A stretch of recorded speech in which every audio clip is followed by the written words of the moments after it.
Hello नमस्कार, मी हर्षाली लोकमत सखीमध्ये आपल्या सगळ्यांचं स्वागत करते. मंडळी, आज आपण बोलणार आहोत की कपडे ब्रँडेड घ्यायचे की लोकल. तर सगळ्यात आधी तुम्ही हे समजून घ्या की कपडे चांगले घेण्यापेक्षा असे कपडे घ्या ज्यामध्ये तुम्ही चांगले दिसाल. महागाचे कपडे किंवा ब्रँडेड कपडे म्हणजे चांगले कपडे आणि तेच बेस्ट आहेत ही कॉन्सेप्ट चुकीची आहे. कपडे ब्रँडेड असतील किंवा कॉस्टली असतील, पण जर ते तुमच्यावर उठूनच दिसत नसतील म्हणजे सूटच होत नसतील तर त्याची व्हॅल्यू झिरो आहे, हे लक्षात घ्या. त्यामुळे कपडे घेताना सगळ्यात महत्त्वाचा पॉईंट म्हणजे ना कॉस्ट ना ब्रँड, तर त्याचा कलर आणि त्यामध्ये तुम्ही कसे दिसाल आणि त्याचं फिटिंग. आता तुम्हाला माहिती आहे ब्रँडेड कपडे इतके महाग का असतात? कारण तुम्ही फक्त त्या कपड्यांचे पैसे देत नाही तर त्यांचं ब्रँड मार्केटिंग, मोठ्या जाहिराती, सेलिब्रिटी एंडोर्समेंट, मोठ्या शोरूमच्या खर्चाला आणि त्यांच्या नावाला, म्हणूनच तो कपडा इतका महाग होतो. पण याचा अर्थ असा नाही की त्या कपड्याची क्वालिटी तितकी महाग आहे. त्यामुळे अनेक वेळा तेच फॅब्रिक, तेच स्टिचिंग, तेच डिझाईन लोकल मार्केटमध्ये खूप कमी किमतीत मिळतं. त्यामुळे ब्रँडेड म्हणजेच बेस्ट हा समज चुकीचा ठरू शकतो. आता मला सांगा, आपण चांगले कशामुळे दिसतो? व्यवस्थित फिटिंगमुळे की कपडे महाग आहेत म्हणून? तर याचं उत्तर तुम्हाला कळालंच असेल.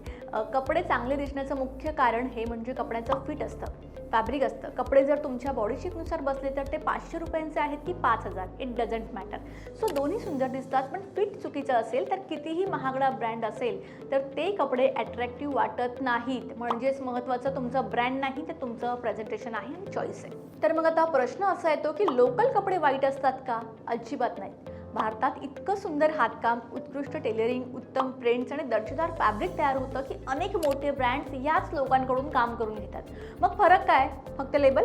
म्हणजेच तोच कपडा लोकल मार्केटमध्ये 800 रुपयांना मिळेल आणि ब्रँडेड दुकानात 4000ला. त्यामुळे लोकल म्हणजे वाईट हा समज चुकीचा आहे. लोकल मार्केटमध्ये तुम्हाला प्रचंड व्हरायटी मिळते, वेगवेगळे फॅब्रिक्स मिळतात, बजेट फ्रेंडली पर्याय मिळतात आणि तुम्ही मिक्स मॅच करून स्वतःचं काहीतरी स्टाईल तुम्ही करू शकता. मग आता मेन मुद्द्यावर येऊयात की कपडे ब्रँडेड घ्यावेत की लोकल. तर याचं उत्तर खूप सोपं आहे. ब्रँडेड तेव्हाच घ्या जेव्हा तुम्हाला टिकाऊ, दर्जेदार आणि सतत यूज करायचे असतील, जसं की जीन्स, जॅकेट असेल, ब्लेझर असेल किंवा काही खास ओकेशन, तिथे तुम्ही ब्रँडचे कपडे घेऊ शकता. पण जर तुम्हाला नेहमीच्या वापरासाठी ट्रेंड फ्रेंडली, कॅज्युअल किंवा पार्टीवेअर घ्यायचं असेल तर लोकल मार्केटमधून घ्यायला काहीच हरकत नाही. पण कोणत्या गोष्टींची काळजी घ्याल? फॅब्रिक नेहमी श्वास घेणारं आणि आरामदायक असावं. फिट सर्वात महत्त्वाचं. गरज असेल तर कपडा विकत घेतल्यावर थोडा ऑल्टर करायला लागला तर अजिबात हरकत नाही.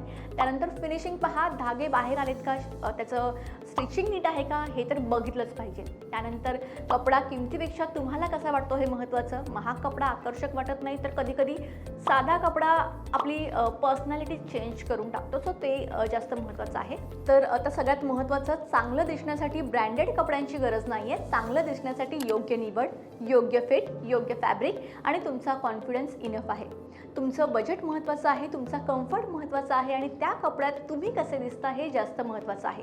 आपण घेतलेल्या कपड्यांमुळे आपण जर कॉन्फिडंट आणि हॅपी फील करत असू तर ते कपडे तुमच्यासाठी परफेक्ट आहेत हे लक्षात घ्या.